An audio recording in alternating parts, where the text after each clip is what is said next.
NBA TV's Basketballography, I'm Andre Aldridge. Very few players qualify for consideration as the greatest ever in the game. Today, we present a man who belongs in that rare company. Oscar Robertson remains the standard by which the term all-around is judged.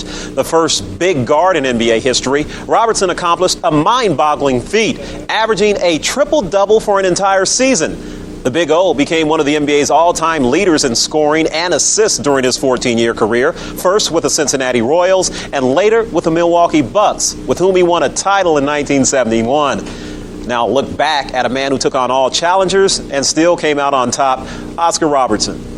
Every year when I played, whether Cincinnati or Milwaukee, all I heard was they were going to bring another guard in. I saw a guy, he said, I could have played you. I said, that's 14 years, guys told me that.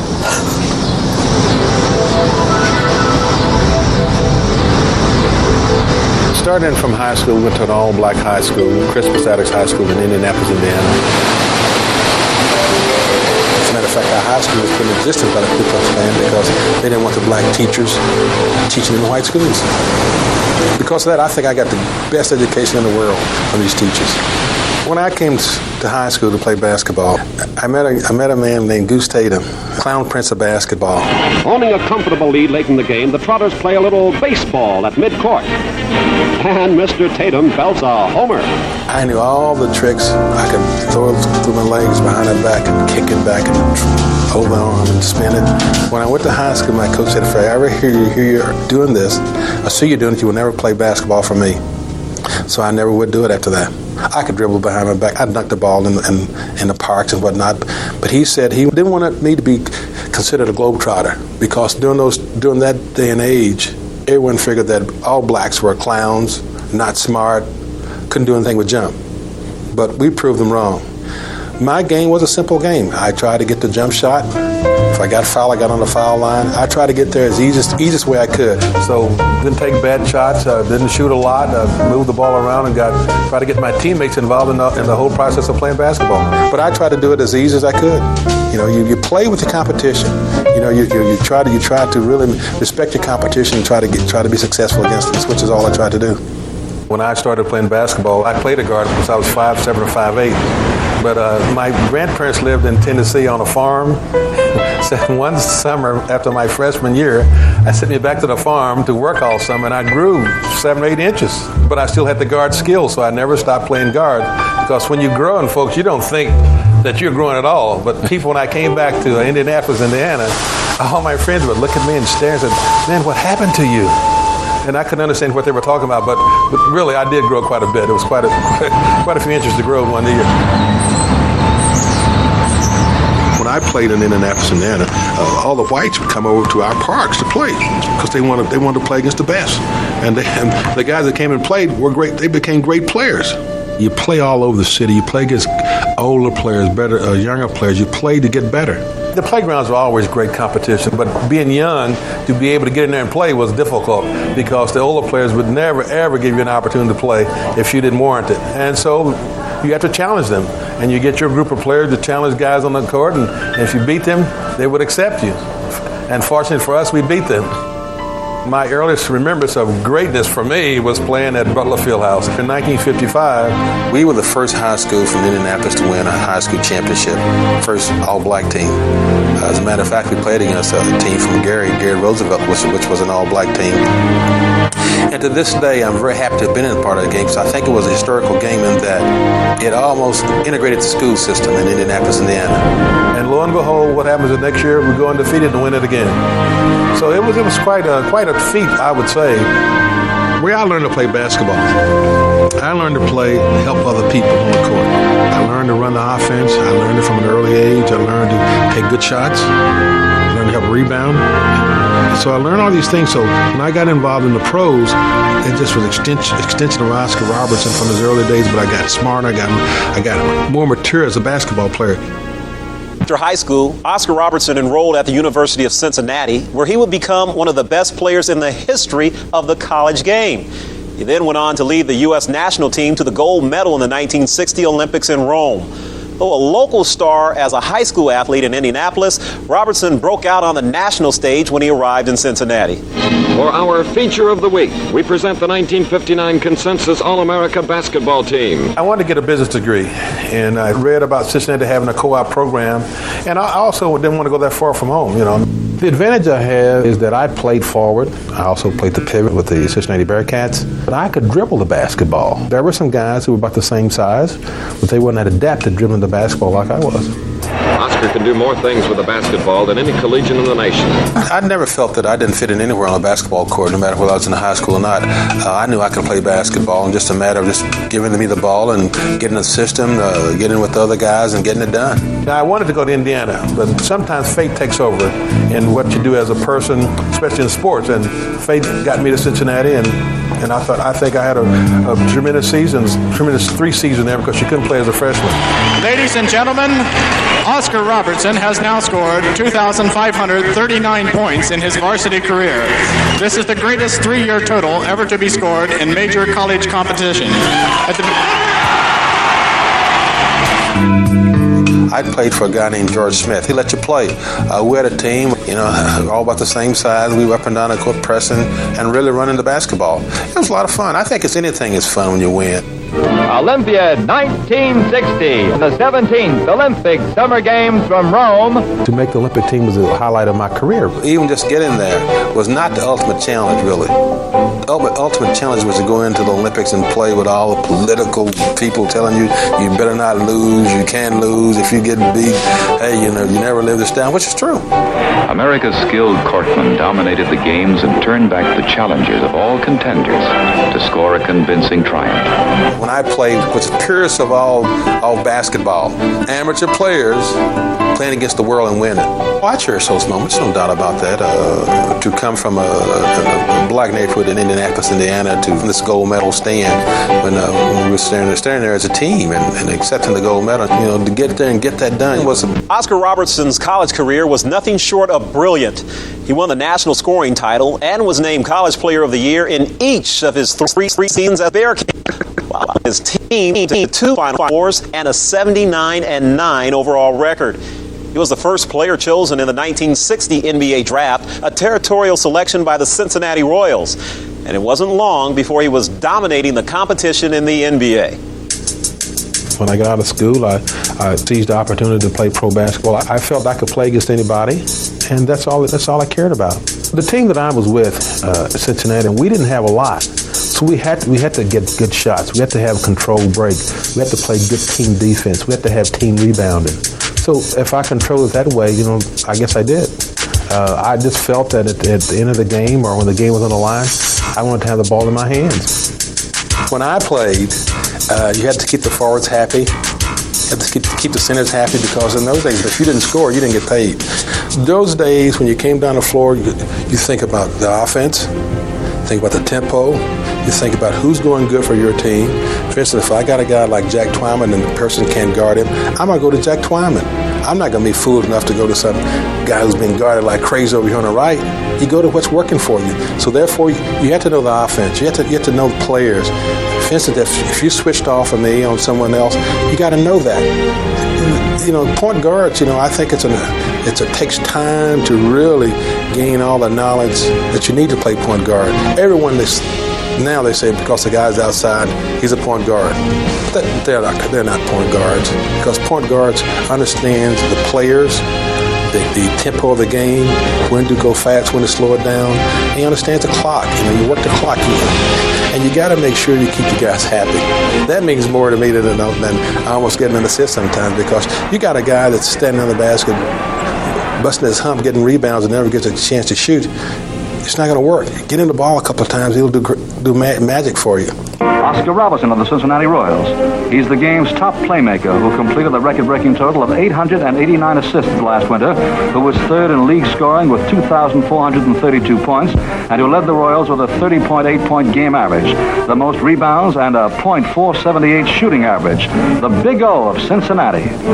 1962, I averaged 30 points, 11 assists, and 12 rebounds a game. The only time an NBA player averaged a triple-double for the season. I I didn't really go about to set goals like that, but I was just playing basketball, trying to help my team win. The game is 1-on-1, 2-on-2, or 3-on-3. I got into a 2-on-2 situation with Jerry. I try to work with him, or Wayne Embry, or Jack Twyman. So it's not that you isolate them and say, hey, I had to work well with Wayne Embry, treat a lot of great picks, because I knew that for Wayne to be successful, Oscar Robertson had to get him in the basketball game, had to get Jerry Lucas in the game, Jack Twyman, Bob Boozer. It was my job to get those guys in the game, get them a basket. Then they'll play well, much better for you. That's fundamental ball, you know. You take what the defense gives you. I give you a good example. You set a pick and roll, boom, he sets a pick, and I try to bounce the ball to Jerry Lucas for a layup. If they don't switch, then it's my shot. And then if they come in from the weak side, I'm looking to see where that man comes from. See, basketball game to me is this. If you score, you know, I don't have to worry about scoring right back against you. I got to worry about the overall game. And in key situations, can I rise to the occasion? And made Russell a great basketball player. That in key situations, when someone's been throwing a ball into me all night long, that one moment, Russell slips around and intercepts the ball. That's what makes you a great player. That's what helps your team to win. Here come the world champions, the Boston Celtics. Boston was beating a lot of people. Philadelphia was beating a lot of teams when Wilt got there. St. Louis had a very good basketball team. The rest of us, we were struggling along, trying to get there. But, you know, I think myself that playing against teams like that really helped make me a better basketball player. Took us a few years to get respectable. And Oscar Robertson's job was not to go out and score 30 points a game. Although I think I did score 30-something for a long time. But my job was to keep our team, put our team in position to win the game. Get this guy in the game, get this guy in the game, get him some points, make our weakest link on the team stronger. I might get a lot of rebuttal on this situation, but to me, the Celtics, they were not a great offensive team. They had certain things they did off of Russell, and Russell was a very good passer, and he got the ball to people who could shoot the ball. But I still feel today that they did more with that defense. They made you miss, boom, they put the pressure defense, they got down the court on the break and made the layups. In 64, 65 with the Royals, we had that ability to do that very same thing. Which I've said in many interviews, that in order to win, it takes a top management who knows what they're doing. That's how you win basketball games, championships. Auerbach was head and shoulders above, only because the situation involved Auerbach, and he took advantage of it. Bill Russell was drafted by St. Louis because there are racial issues, and Benny Kerner, who owned the team, was not strong enough to fight these things. They traded Ed McCauley and Cliff Hagan for Bill Russell. If the Hawks had kept him, you might see all those banners flying down to St. Louis. One year, we played the Celtics, 12 times, beat them 8. I don't know what year it was. And near to the middle, to the end of the season, we trade Bob Boozer to the Knicks. Killed us. The Royals at that time wanted to get a player from 100 miles away to say he could draw. But, you know, pro ball's not that. Pro ball is getting the good players, getting the best athlete available, and put him in your system. I just wish that there were certain key trades we should have made, and we never did. Certain draft choices they could have made, they never did. But, hey, it's water over the dam now. While in Cincinnati, Robertson compiled some of the best numbers in the history of the game. But despite his best efforts, the Royals couldn't seem to break through. The reason? The Boston Celtics and the Philadelphia 76ers, who sent Cincinnati packing in the playoffs year after year. Then in 1970, the Royals shocked the basketball world by trading Robertson to the Milwaukee Bucks. While in Milwaukee, the Big O reached the NBA's promised land, something that eluded him as a Cincinnati Royal. The Cincinnati Royals made many changes, from a slowdown team to a fast-break run-and-shoot defensive club. The man behind it, former star Bob Cousy, and the superstar who would quarterback his attack, the great Oscar Robertson.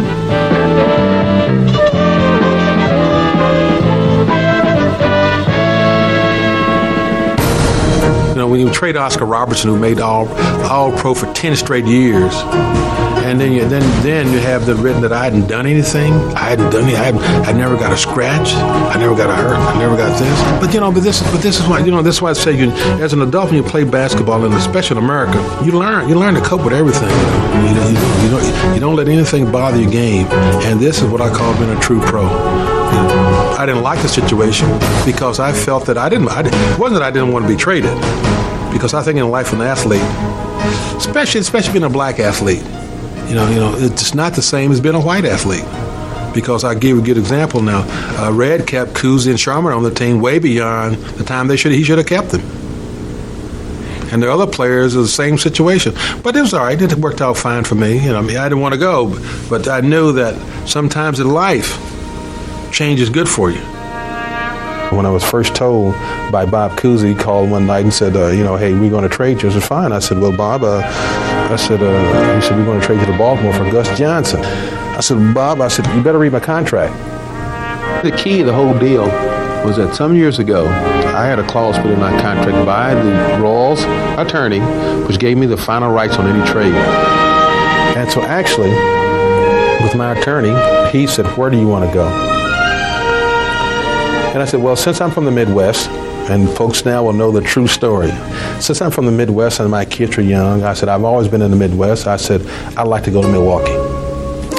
Called other teams up right there and said, look, Oscar Robertson appreciates your interest in him, but he does not want to come to your team. Got on the phone and called Ray Patterson with the Milwaukee Bucks, and the deal was struck. I'm here at halftime with Oscar Robertson and the Milwaukee Bucks. And Oscar, what do you have to do to make a winner for Milwaukee?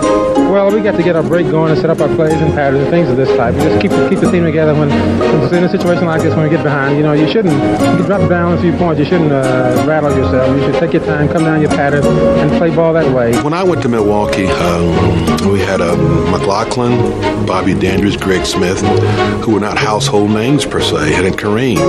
But I think what really helped us more than anything was our bench. We got Boozer, Lucius Allen, and McCoy McLemore, and Dick Cunningham.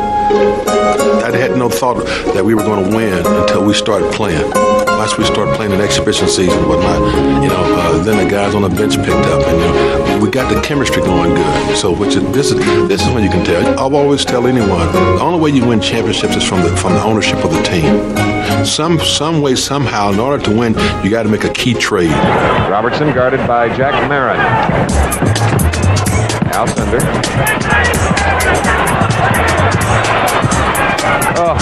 The offense was centered around Kareem, which it should have been. Offensively, I think he was the best shot I've ever seen off the pivot. Great finesse player. Was not a rough Rummel-type player because he didn't have to be. But they couldn't handle him at all. And then once he developed the little move back inside with a little hook shot, even though, when you're right-handed, if you haven't shot for years with your left hand, it looks a little awkward, but he developed that. They didn't know where he was then. Kareem became a great player because he learned how to pass the ball, He could never be a great player without passing because you're going to get double teamed and triple teamed. They're going to push you and lean on you and whatnot, and you have to maintain your basketball head in the game and play accordingly. But in our scheme of things at Milwaukee, where we would cut by him so much, which relieved pressure off him a lot, giving the ball up helped him immensely. The ball goes into Alcindor. Robertson. Lou, what has the addition of Oscar Robertson to the Bucks meant to your ball club? Well, in Oscar, we have somebody that can do the job all the time. We have consistency. We have excellent consistency, which is what we need in the backcourt. I realized for us to win, I had to make Greg Smith, Bobby Dandridge better basketball players. Robertson. An assist to Greg Smith. Their stats went up. They became very good basketball players and made great contributions. Robertson controlling it. Look at that lead pass to Dandridge. Robertson, he must have 4 or 5 eyes. I took a backseat to my scoring a lot of times, but I scored enough, Now Robertson moves in. Look at that. What Milwaukee did, which I think was great, it worked on situations quite a bit.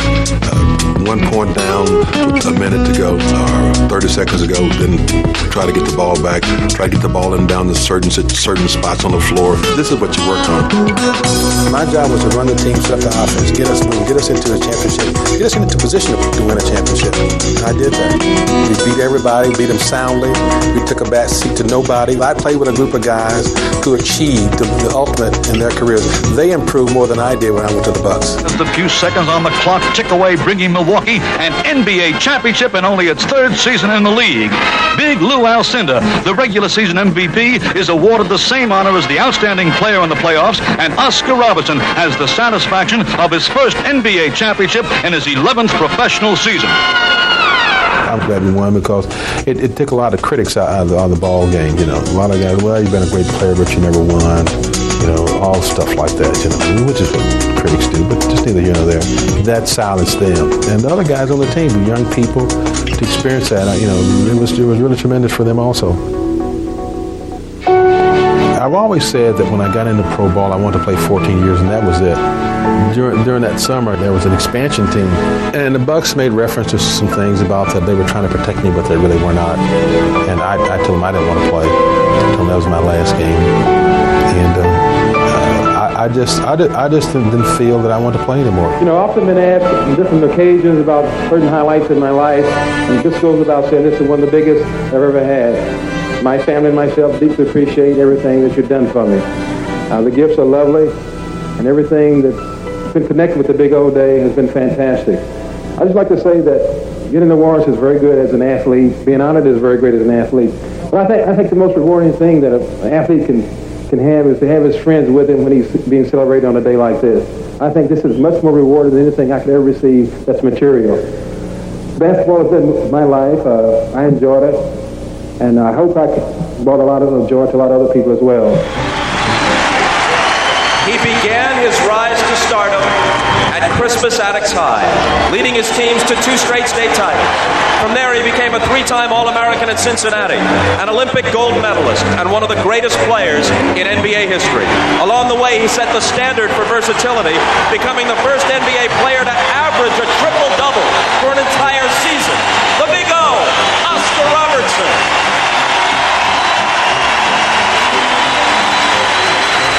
You don't think about a lot of things when they happen to you because you're so competitive then you don't feel that, you know, you still think you can probably play then, although you can't, you know. But, you know, later on in life, you look back at yourself and say, you know, I wasn't such a bad player, you know. I was pretty decent. I did against the greatest athletes in the world. The greatest, you know. The Russells, Chamberlain, West, Baylors, Pettits, who are in the Hall of Fame. Nothing can replace that for me. During the years I played, is that I was consistent. I could play against anybody. And I really truly enjoyed the guys I played with. I enjoyed the guys I played against as well. Some of them are a little more difficult than others, in many respects other than basketball. But I guess that's a real mark of a true pro, that you're consistent over your career. I didn't have any real injuries. I'm happy for that. But if you mention a certain game or so, I don't have a certain game that I can say was memorable to me as opposed to another game or anything. Because, you know, to me, that was just part of my life, to play basketball, to do the best I could. After his retirement, Robertson worked to improve the living conditions of African Americans in his hometown of Indianapolis by helping to build affordable housing. He also wrote a definitive book on the fundamentals of the game called The Art of Basketball. That wraps up our look at the Big O. We'll see you next time on NBA TV's Basketballography.